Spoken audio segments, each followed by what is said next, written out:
Good evening बच्चों। तो आपका R S career institute biology में आपका स्वागत है। और आज हम बात करते हैं जेनेटिक्स के लेक्चर नंबर 4 की। तो उसमें जो हेडिंग है उसका नाम क्या है, जीन इंटरेक्शन। ये बस में तो जीन इंटरेक्शन को पढ़ने से पहले आपको पता होना चाहिए कि मेंडेलियन जेनेटिक्स में क्या होता है। तो मेंडेलियन जेनेटिक्स में क्या होता है, एक जीन के दो एलील होते हैं, ये बस में ही। और जो डोमिनेंट वाला एलील है वो सप्रेस कर देता है किसको, रेसेसिव एलील को। जैसे कैपिटल टी किसको सप्रेस कर देता है, स्मॉल टी को। ऐसे ही एक और होता है क्या, जीन इंटरेक्शन। ऐसे ही एक नाम और क्या होता है, जीन इंटरेक्शन। तो इसमें क्या होता है कि दो डिफरेंट जीन के बीच क्या होता है, इंटरेक्शन। मतलब ये मेंडेलियन जेनेटिक्स जैसा नहीं होता, इससे थोड़ा अलग होता है। इसमें दो डिफरेंट जीन के बीच क्या होगा, इंटरेक्शन होगा। इसमें जो डोमिनेंट एलील है, जैसे यहाँ पे वो सप्रेस कर रहा था रेसेसिव एलील को, यहाँ पे क्या है, रेसेसिव एलील भी एपिस्टेटिक हो सकता है। मतलब रेसेसिव एलील भी सप्रेस कर सकता है किसको, डोमिनेंट वाले को। और इसका एक और नाम है नॉन मेंडेलियन इंटरेक्शन, क्योंकि ये मेंडल जैसा नहीं है। और जो डोमिनेंट एलील है वो हाइपोस्टैटिक भी हो सकता है। देखो, एपिस्टैटिक का मतलब तो होता है सप्रेस होना, और हाइपोस्टैटिक का मतलब होता है सप्रेस, ये बस में सप्रेस होना। मतलब ये तो करता है और ये होता है, ये बस में। तो हाइपोस्टैटिक जो सप्रेस होता है, मतलब डोमिनेंट एलील वैसे नॉर्मली क्या करता है, सप्रेस करता है, लेकिन यहाँ पे सप्रेस हो भी सकता है, खुद भी हो सकता है, तो इसको बोलते हैं हाइपोस्टैटिक।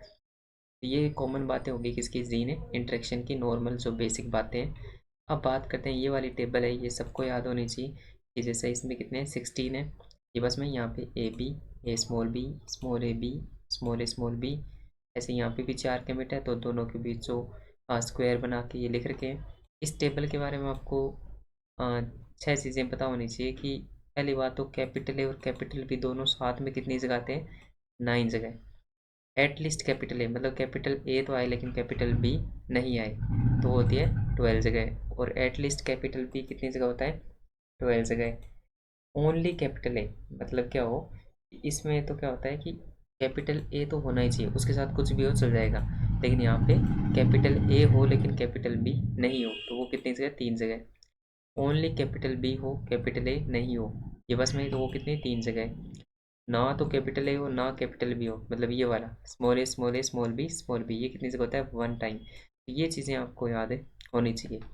अब जो ये जो इंटरेक्शन है, जीन इंटरेक्शन, उसमें अलग अलग नाम आते हैं। जैसे सबसे पहले नाम आया रेसेसिव इंटरेक्शन। तो इसके बारे में क्या ध्यान रखना है, तो सबसे पहले जैसे मान लो कोई वाइट प्रिकर्सर है, वाइट प्रिकर्सर से क्या अपना कोई रेड प्लांट बना, फिर उससे पर्पल। तो इसके लिए जो वाइट से रेड बन रहा है उसके लिए कोई डीएनए उसका ट्रांसक्रिप्शन हुआ होगा, फिर उस एमआरएनए का ट्रांसलेशन हुआ होगा, फिर कोई प्रोटीन बनेगी और ये बस में एंजाइम ए, जो क्या करती है, वाइट को रेड में चेंज करती है। ऐसे ही रेड को पर्पल में चेंज करने के लिए क्या चाहिए, ईबी। तो वो भी कहाँ से, कोई डीएनए उसका ट्रांसक्रिप्शन हुआ, उससे एमआरएनए बना, उसका ट्रांसलेशन हुआ, और उससे क्या बनी, ईबी। तो वो क्या कर रहा है, रेड को पर्पल में चेंज कर रहे हैं, ये बस में। तो अब क्या होता है कि इसमें देखो कि अगर ए और बी ये दोनों हुए तभी क्या बनेगा, पर्पल। ए होगा तब क्या बनेगा, ओनली ए होगा तब बनेगा रेड, ये बस में। और दोनों ही नहीं हुए तब क्या बनेगा, वाइट। और मान लो बी ओनली, अगर बी हो ओनली ए नहीं हो, तो डायरेक्ट जो है ये बी वाला वाइट पर काम नहीं कर सकता, क्योंकि बी वाला किस में काम करता है, रेड पे, ये बस में। तो ओनली अगर बी हुआ तो भी ये पर्पल नहीं बनेगा, तो क्या रहेगा वहाँ भी, वाइट, ये बस में। तो दोनों कितनी जगह आते हैं, ए और बी, 9 टाइम। तो पर्पल कितने बनेंगे, 9। ए कब बनेगा, जब ओनली ए आए, ओनली ए कितनी जगह आता है, 3 जगह। तो रेड कितने बनेंगे, 3। अब देखो वाइट प्रिकर्सर की बात करें, तो एक केस तो है कि ए और बी दोनों ही नहीं हो, तो दोनों नहीं होते, ऐसी कितनी जगह, एक। और क्या हो, ओनली बी वाला हो, ओनली बी कितनी जगह, 3 जगह। तो 3 और 1 4। तो वाइट रेड और पर्पल का जो रेशियो है वो क्या होगा, 4:3:9। ऐसे हम बात करें स्मॉल ए बी बी, और यहाँ पे कैपिटल ए स्मॉल बी। ये वाइट है, ये रेड है, तो इससे गैमेट बनेगा स्मॉल ए कैपिटल बी, इससे गैमेट बनेगा कैपिटल ए स्मॉल बी। इन दोनों का फ्यूजन होगा गैमेट का, तब F1 बनेगी, capital A capital B small B, उसकी सेल्फिंग होगी। अब इसका जो रेशियो है वो ऐसे भी पूछ सकता है या ऐसे भी पूछ सकता है, पर्पल रेड और वाइट का। तो पर्पल कब बनेगा, जब दोनों जगह ए और बी आएंगे, ए और बी दोनों कितनी जगह आते हैं, 9 टाइम। रेड कब बनेगा, जब ओनली ए आएगा, ये बस में। तो ओनली ये कितनी जगह आता है, 3 जगह। वाइट कब बनेगा, जब दोनों ही नहीं हो, दोनों नहीं, कितनी बार, एक बार। और या फिर ओनली क्या हो, बी, तो ओनली बी कब होता है, 3 बार। तो 3 और 1 मिला के 4, रेशियो है 9:3:4। तो जो रिसेसिव इंटरेक्शन है उसका जो रेशियो वो क्या आता है 9:3:4। अब इस रेसेसिव इंटरेक्शन की बात करें तो पहली बात, रेसेसिव इंटरेक्शन का एक और नाम है क्या, सप्लीमेंट्री जीन इंटरेक्शन। ये सबसे बड़ा पॉइंट है, यहाँ से नेट के अंदर क्वेश्चन आ सकता है। वैसे रेशियो ही पूछता है, लेकिन वो रेसेसिव इंटरेक्शन की क्या नाम दे सकता है, सप्लीमेंट्री जीन इंटरेक्शन। अब देखो यहाँ पे स्मॉल ए, अगर वो होमोजाइगस रेसेसिव हो जाए, स्मॉल ए, तो वो क्या कर सकता है, कैपिटल बी और कैपिटल बी स्मॉल बी को सप्रेस कर सकता है, उन पे एपिस्टेटिक हो सकता है। एपिस्टेटिक मतलब जो सप्रेस कर दे। अब इस रेसेसिव इंटरेक्शन की बात करें, एंजाइम ई है वो क्या करता है, वाइट को रेड में चेंज करता है, और बी है वो क्या करता है, ई बी एंजाइम बी, वो रेड कलर को पर्पल कलर में चेंज करता है। वाइट प्रिकर्सर है वो डायरेक्ट, ये बस में डायरेक्ट सबस्ट्रेट नहीं हो सकता एंजाइम ई बी के लिए। ये बस में मतलब ई बी किस पे काम करेगा, रेड पे, वाइट पे काम नहीं कर सकता। फिर इसके बाद बात करें रेसेसिव इंटरेक्शन में क्या होता है, वन जीन है वो होमोजाइगस रेसेसिव कंडीशन में क्या होता है, तो डोमिनेट वाली जीन है उसको भी क्या कर देता है, सप्रेस, इसलिए इसका नाम क्या था, रेसेसिव इंटरेक्शन। और रेसेसिव इंटरेक्शन का दूसरा नाम क्या है, सप्लीमेंट्री जीन इंटरेक्शन। तो ये बातें, ये बस ये वाली लाइन और जो रेशियो है वो आपको सारा याद होना चाहिए। अब जो सेकंड है उसकी बात करते हैं, डुप्लीकेट रेसेसिव इंटरेक्शन। इसका दूसरा नाम क्या है, कॉम्प्लीमेंट्री जीन इंटरेक्शन। ये बस में पहले बात दोनों नाम पता होना चाहिए। फिर इसके बाद इसमें क्या होता है कि कोई वाइट प्रिकर्सर है, उससे क्या बनेगा, बीच में कोई इंटरमीडिएट वाइट बनेगा। देखो देखने में तो दोनों सेम होंगे, लेकिन मोलिकुलर लेवल पे क्या होगा, डिफरेंस। फिर इस इंटरमीडिएट वाइट से क्या बनेगा, पर्पल। इस वाइट प्रिकर्सर से इंटरमीडिएट वाइट कौन बनाता है, एंजाइम ए, और इंटरमीडिएट वाइट से पर्पल कौन बनाता है, एंजाइम बी। तो इसमें अगर रेशियो की बात करें या फिर जो प्रोज नहीं है उनकी बात करें, तो पेरेंट क्या होंगे, स्मॉल ए बी बी और ए स्मॉल बी। तो ये वाइट है, ये वाइट है, दोनों के गेमेट बने ए कैपिटल बी और कैपिटल ए स्मॉल बी। इनका F1 बना ए बी स्मॉल बी। तो इनका जो रेशियो की बात करें तो पर्पल इंटरमीडिएट वाइट और वाइट। पर्पल का बनेंगे जब ए और बी दोनों होंगे, ए और बी दोनों कितनी जगह होते हैं, 9 टाइम। इंटरमीडिएट वाइट का बनेगा जब ओनली ए कितनी जगह होता है, 3 बार। और वाइट का बनेगा जब दोनों नहीं हो, दोनों कितने होते हैं, 1 बार। और क्या हो, या फिर ओनली बी हो, अगर बी हुआ तो भी वो इस पे काम नहीं कर पाएगा। तो ओनली बी 3 जगह, तो 3 और 1 4, तो 9 3 4 आया। लेकिन अगर वो पर्पल और वाइट का रेशियो पूछता है ज़्यादातर, तो देखो ये इंटरमीडिएट वाइट और वाइट एक जैसे होते हैं दिखने में, मोलिकुलर लेवल पे क्या होता है, डिफरेंस। तो इन दोनों को एक साथ रख सकते हैं, तो 9:7। ये किस में आता है, डुप्लीकेट रेसेसिव इंटरेक्शन या कॉम्प्लीमेंट्री जीन इंटरेक्शन। इसमें बात करें तो इसमें क्या होता है कि जो रिसेसिव वाली कंडीशन है स्मॉल ए, तो वो सप्रेस कर देती है बी या बी स्मॉल बी को। ऐसी जो स्मॉल बी है वो किसको सप्रेस कर देती है, कैपिटल ए या कैपिटल ए स्मॉल ए। इसलिए इसका नाम क्या हुआ, डुप्लीकेट रेसेसिव इंटरेक्शन। तो दो जो जीन इंटरेक्शन है वो पढ़ ली। अब इसके बाद बात करते हैं डोमिनेंट इंटरेक्शन। डोमिनेंट वाले में क्या है, कोई कैपिटल ए है वो एपिस्टेटिक हो जाता है, बोले तो सप्रेस कर देता है कैपिटल बी या कैपिटल बी स्मॉल बी को। ये बस मैं इसमें बात करें डोमिनेंट इंटरेक्शन में, एक तो ये पॉइंट होता है। इसके अलावा जो वाइट प्रिकर्सर है उसको एंजाइम ए चेंज करता है रेड में, और एंजाइम बी करता है येलो। ये बस में एंजाइम में वो क्या है, एपिस्टेटिक, मतलब ये सप्रेस करता है, और हाइपोस्टेटिक जो सप्रेस होता है। तो एंजाइम ई बी क्या है यहाँ पे, हाइपोस्टेटिक।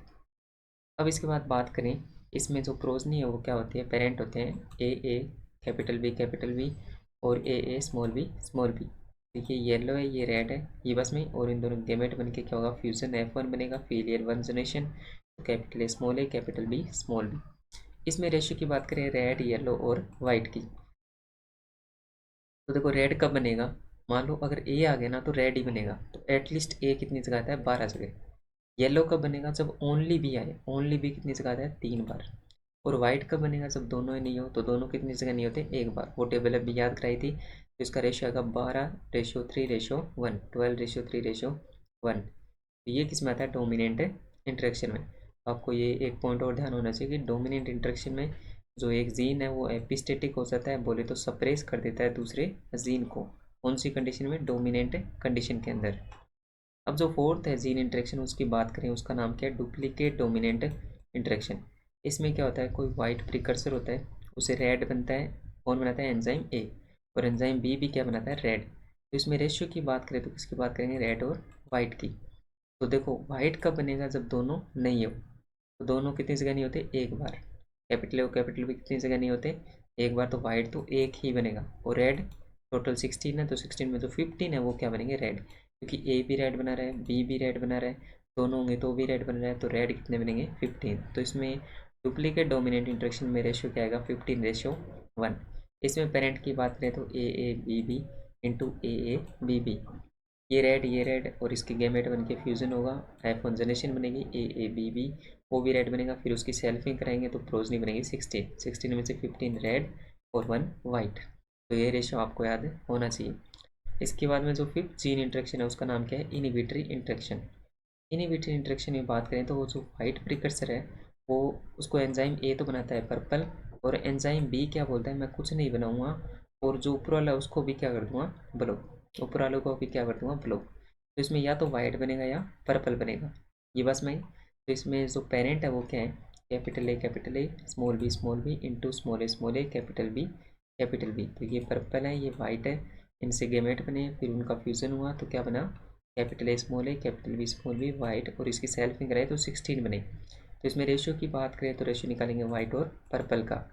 देखो पर्पल कब बनेगा, जब ओनली ए आएगा, अगर कैपिटल बी आ गया साथ में तो वो इसको ब्लॉक कर देगा। तो ओनली ए कितनी जगह आता है, 3 जगह, तो पर्पल तो बनेंगे 3, बाकी जितने भी है वो क्या बनेंगे वाइट। टोटल 16 थे तो वाइट कितने बनेंगे 13।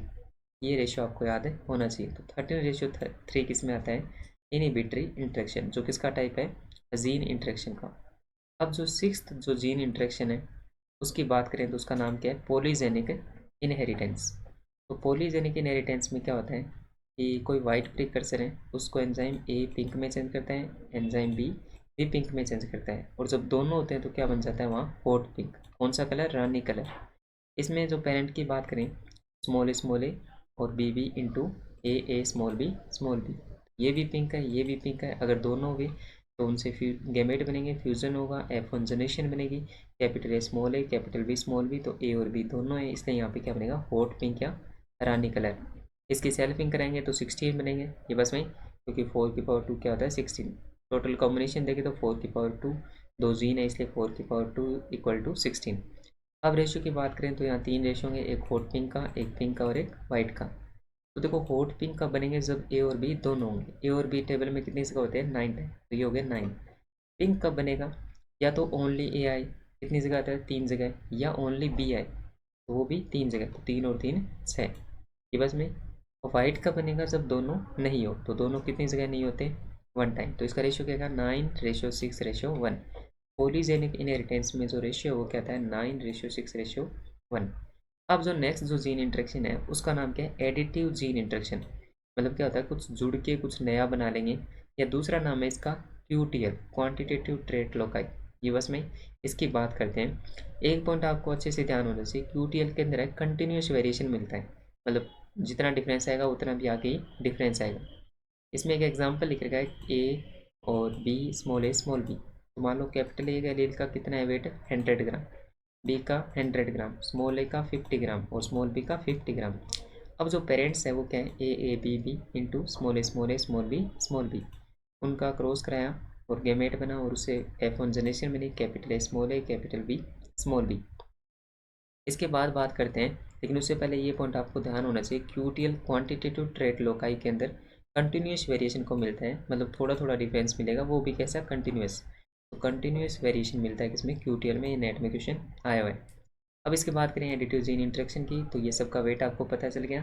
फिर जो पेरेंट्स है वो लिए मान लो ए बी इंटू इंटू बोले तो क्रॉस स्मॉल बी, तो इसका जो वेट है वो क्या होगा, तो देखो 100 400 ग्राम, और इनका 50 200 ग्राम, इनके गैमेट बने, फिर F1 क्या बनेगी capital A capital B small B.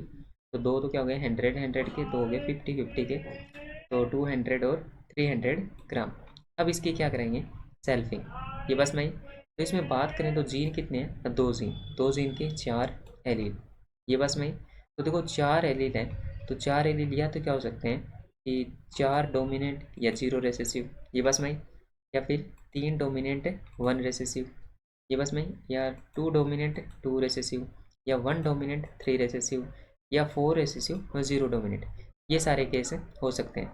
अगर 4 डोमिनेंट है, डोमिनेंट वालों का 100 ग्राम है, तो टोटल कितना होगा 400। फिर इसके अलावा अगर 3 डोमिनेंट है कितना होगा 300, और इसका 50 350, ये क्या हो गए 100 200 और 250 और 300। इसका हो गया। फिर इसके बाद 100, 150, 200, 250। फिर इसके बाद 50, 100, 150 और 200। ये सिर्फ वेट है। अब इसको देखोगे तो कैसा लग रहा है, कंटिन्यूस वेरिएशन मिल रहा है, मतलब 50-50 का क्या है डिफरेंस। इसलिए जो QTL है उसमें क्या होता है, कंटिन्यूस डिफरेंस होता है। चार डोमिनेंट वाला केस कौन सा है, A, A, B, B। ये बस में। और ये कितनी जगह आता है टेबल में, तो देखो 2 की पावर n करते हैं। n क्या है, हेट्रोजाइगस का नंबर। ये दोनों आपस में क्या है, होमोजाइगस। ये भी होमोजाइगस, तो यहाँ पे हेट्रोजाइगस है ही नहीं। 2 की पावर 0, 1। ये बस में। इसके बाद बात करें तो 3 डोमिनेंट 1 रेसेसिव। तो केस क्या क्या बन सकते हैं, एक तो ये वाला बस में A, B, स्मॉल b। एक केस बन सकता है A small a, B, B। ये बस में आई। फिर इसके बाद इसमें ये कितनी जगह होंगी, हेट्रोजाइगस एक है तो 2 की पावर 1, 2। यहाँ पे भी हेट्रोजाइगस एक है तो 2 की पावर 1, 2। तो ये टोटल हो गए 4, तो 1, 4। ये बस में ही। फिर इसकी इसमें बात करें, दो डोमेन दो रेसिस्टिव वाले केस देखे तो A, स्मॉल बी, या small A, B, capital A, small A, capital B, small B. तो ये तो 2 की पावर 0, 1 बनेंगे, ये 2 की पावर 0, 1 बनेंगे। और 2 की पावर n होता है, n हेट्रोजाइगस का नंबर, तो इसमें कितने हैं, 2। 2 की पावर 2 कितना हो गया, 4। फिर इसमें ये कितना हो गया, 1, 2 और 4 कितने हो गए, 6। तो यहाँ पे क्या आएगा, 6। अब इसके बाद बात करें 1 डोमिनेंट और 3 रेसेसिव। तो 1 डोमिनेंट और 3 रेसेसिव के केस क्या क्या हैं, A small A, B small B, small B, small A, B small B. ये कितनी जगह, 2 जगह, और ये भी 2 जगह, टोटल हो गए 4। फिर इसकी इनकी बात करें तो 4 रेसेसिव का केस क्या आता है, small A, small B, small B. तो 2 की पावर n होता है, n हेट्रोजाइगस का नंबर है, लेकिन इसमें कोई हेट्रोजाइगस नहीं है। तो 2 की पावर 0 क्या होता है, 1। तो ये मिलता है 1। तो जो रेशियो आएगा 1, 4, 6, 4, 1। तो QTL में जो दो जीन का रेशियो है, ये बस में वो क्या आता है, 1, 4, 6, 4, 1। ऐसे ही 3 जीन, 4 जीन उनकी बात करते हैं। यहाँ पे एक तरीका और है, अगर रेशियो निकालना है, देखो जो टोटल एलील है उसका ऊपर फैक्टोरियल, या फिर नीचे अपॉन में डोमिनेंट वाले का फैक्टोरियल इंटू रेसेसिव वाले का फैक्टोरियल। फैक्टोरियल का मतलब क्या होता है, जैसे 4 का फैक्टोरियल क्या होगा, 4 इंटू 3 इंटू 2 इंटू 1। इधर डोमिनेंट वाला यहाँ पे देखो, तो ये क्या है, टोटल एलील का फैक्टोरियल। टोटल कितने हो गए, 4 एलील, तो ये हो गया। फिर इसमें डोमिनेंट 4 है, रेसेसिव 0 है। 4 का फैक्टोरियल मतलब डोमिनेंट वाला फैक्टोरियल इंटू रेसेसिव वाला फैक्टोरियल। तो 4 का फैक्टोरियल इंटू 0 का फैक्टोरियल। तो 4 का फैक्टोरियल कैसे लिखेंगे, ऊपर वाला 4 इंटू 3 इंटू 2 इंटू 1, और नीचे वाले का 4 इंटू 3 इंटू 2 इंटू 1। और 0 का फैक्टोरियल 0 नहीं होता, क्या होता है, 1। ये हो गया 1। तो सारा कैंसिल आउट होकर क्या है आंसर, 1। तो इसमें क्या रख देंगे, 1। ऐसे जो नेक्स्ट वाला है उसकी बात करें तो इसमें देखो टोटल एलील का फैक्टोरियल अपॉन डोमिनेंट एलील का फैक्टोरियल इंटू रेसेसिव एलील का फैक्टोरियल। तो टोटल तो 4 ही रहेंगे, तो 4 का फैक्टोरियल अपॉन डोमिनेंट कितना हो गया, 3, 3 का फैक्टोरियल इंटू रेसेसिव 1, 1 का फैक्टोरियल। तो यहाँ आ गया 4 इंटू 3 इंटू 2 इंटू 1 अपॉन 3 का फैक्टोरियल मतलब 3 इंटू 2 इंटू 1 और 1 का 1। तो ये कैंसिल आउट होकर क्या आया, 4। तो इस रेशियो में यहाँ पे क्या रखेंगे, 4। तो आपको ये तरीका भी आप अपना सकते हो। तो फॉर्मूला क्या हुआ, टोटल एलील का फैक्टोरियल अपॉन डोमिनेंट एलील का फैक्टोरियल इंटू रेसेसिव एलील का फैक्टोरियल। फैक्टोरियल का मतलब क्या है, जैसे 5 का फैक्टोरियल क्या होता है, 5 इंटू 4 इंटू 3 इंटू 2 इंटू 1, मतलब मल्टीप्लाई कर दो उससे कम नंबर वाले में एक साथ। वैसे जैसे 2 का फैक्टोरियल पूछा तो 2 इंटू 1, 10 का पूछा तो 10 इंटू 9 इंटू 8 इंटू 7 इंटू 6, ऐसे। ये बस मैं, तो जो QTL का जो रेशियो है वो क्या है, 1, 4, 6, 4, 1 है। अगर QTL में रेशियो पूछ ले दो जीन का, ये बस में, तो ये आएगा आंसर। अब इसके बाद बात करें जीन स्टडी की, तो हम कैसे पता कर सकते हैं कि जो दो जीन है वो सेम क्रोमोसोम पे प्रेजेंट है या डिफरेंट क्रोमोसोम पे प्रेजेंट है। अगर दो जीन डिफरेंट क्रोमोसोम पे प्रेजेंट है तो उनका जो गैमेट का जो रेशियो है वो क्या होगा, F1 जनरेशन में 1, 1, 1, 1। अगर दो जीन डिफरेंट क्रोमोसोम पे प्रेजेंट है तो उनका जो टेस्ट क्रॉस प्रोजनी रेशियो वो भी क्या होगा, 1, 1, 1, 1। अगर दो जीन डिफरेंट क्रोमोसोम पे प्रेजेंट है तो उनका F2 जनरेशन का जो फिनोटिपिक रेशियो है जो दिखता है वो क्या होगा, 9, 3, 3, 1। ये बस मैं। अब बात करें, अगर कोई दो जीन है वो डिफरेंट क्रोमोसोम पे प्रेजेंट है तो उनमें लॉ ऑफ इंडिपेंडेंट असॉर्टमेंट लागू होगा। और जो पेरेंट और जो रिकॉम्बिनेंट गैमेट है वो कैसे होंगे, इक्वल। अगर ये दोनों इक्वल होते हैं तो जो दो जीन है वो डिफरेंट क्रोमोसोम पे प्रेजेंट होते हैं। ये बस मैं, इनसे अगर कोई अलग रेशो आया तो इसका मतलब वो कहाँ पे है, सेम क्रोमोसोम पे। इसके अलावा एक और है, अगर रिकॉम्बिनेंट फ्रीक्वेंसी कितनी हो, 50%। ये बस में 50% क्या है, रिकॉम्बिनेंट। तो जो जीन्स है वो डिफरेंट क्रोमोसोम पे प्रेजेंट होंगे। ये बस में। तो ये क्या है आज का जीन इंटरेक्शन। तो आज के लिए इतना ही। अगर आपको आज का लेक्चर अच्छा लगा हो तो like, comment and subscribe RS career institute biology. And thank you बच्चों।